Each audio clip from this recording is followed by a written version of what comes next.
मृणालीच्या रेसिपीमध्ये तुमच्या सर्वांचं स्वागत आहे। आज मी तुमच्यासाठी झटपट अशी होणारी एक रेसिपी घेऊन आलेली आहे। तर त्यासाठी तुम्हाला व्हिडिओ पूर्ण बघावा लागेल आणि व्हिडिओ आवडल्यास लाईक, शेअर आणि सबस्क्राइब करायला विसरू नका। तर चला तर आपण त्या रेसिपीला सुरुवात करूयात।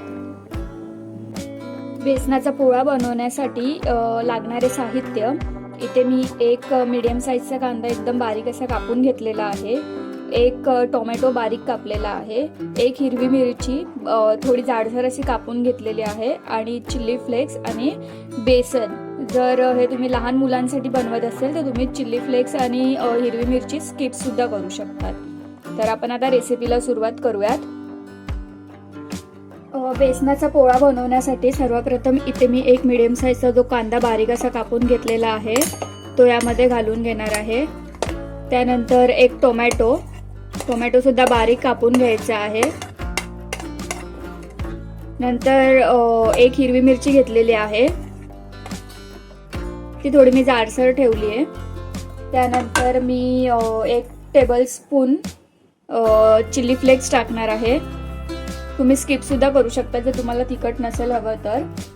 त्यानंतर इथे मी चवीनुसार मीठ टाकून घेते आहे आणि थोडीशी कोथिंबीर। आणि त्यानंतर आपल्याला याचा एक चांगला घोळ बनवून घ्यायचा आहे। इथे मी लागत लागत पाणी टाकणार आहे, एकदाच आपल्याला यामध्ये पाणी नाही टाकायचंय, याच्यामध्ये बेसनाच्या गुठळ्या नाही झाल्या पाहिजे।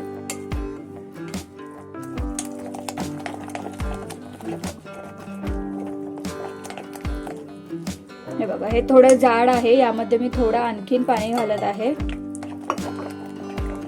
थोडंसं आपल्याला याची कन्सिस्टन्सी पातळ ठेवायची जेणेकरून आपल्याला ते तव्यावरती नीट पसरवता येईल। बघू शकता तुम्ही, आपल्याला अशा कन्सिस्टन्सीचं हे पीठ पाहिजे आहे। ज्या पद्धतीने आपण घावण वगैरे करतो त्याच पद्धतीचं आपल्याला हे असं पीठ पाहिजे आहे। झटपट होणारी रेसिपी आहे। तुम्हाला जर एखादी भाजी करायचा कंटाळा असा आला असेल किंवा एक कुठली भाजी अवेलेबल नसेल तर तुम्ही हे बेसनाचे पोळे करून सुद्धा चपाती सोबत खाऊ शकता। तर आपलं हे मिश्रण रेडी आहे। आता आपण याचे पोळे बनवून घेऊयात। इथे मी तवा ठेवलेला आहे, तवा माझा चांगला गरम झालेला आहे। आता इथे मी बेसनाचे आपला तवा तापलेला आहे, यावरती मी थोडंसं तेल घालून घेत आहे आणि आपण जे मिश्रण तयार केलं होतं ते आता मी यावर घालते आहे। पातळ असं बनवायचं आहे, तुम्ही हाताने सुद्धा करू शकतात किंवा चमच्याने सुद्धा करू शकतात, काही प्रॉब्लेम नाहीये। मला पातळ आवडतात, आमच्या घरी पातळ आवडतात, त्यामुळे हे आम्ही पातळच बनवतो। तुम्हाला हवं असेल तर तुम्ही जाडसर सुद्धा ठेवू शकतात।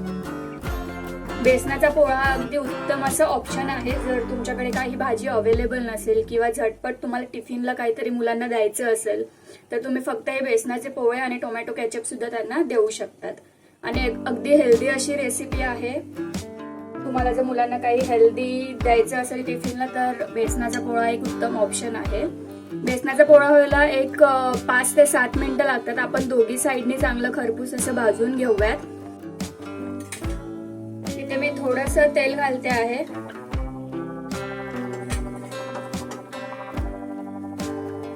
साइड्सनी तेल सोडायचं याच्यावरती आणि हे झालं की आपोआप त्याच्या साइड सोडायला लागेल। मला एक 2 मिनिटं झालेले आहे। गॅसची फ्लेम मी मीडियम टू हाय ठेवलेली आहे, तुम्ही बघू शकता। आपली खालची बाजू झालेली आहे, त्याच्यामुळे त्यांनी साइड सोडलेल्या आहेत। आता आपण याला पलटवून दुसऱ्या साइडने सुद्धा सेम 2 ते 5 मिनिटं आपण चांगलं असं फ्राय करून घेणार आहे। तुम्ही बघू शकता छान फ्लफी असं झालेलं आहे। याला सुद्धा मी एक 2 ते 3 मिनिटं अजून उलट्या साइडने शेकून घेणार आहे। तुम्ही बघू शकता दुसऱ्या साइडने सुद्धा मला एक 2 मिनिटं झालेले आहे, चांगली खरपूस अशी भाजल्या गेलेली आहे। तर गरमागरम बेसनाचे पोळे रेडी आहेत। तुम्ही हे असे सुद्धा टोमॅटो केचप सोबत सर्व करू शकता।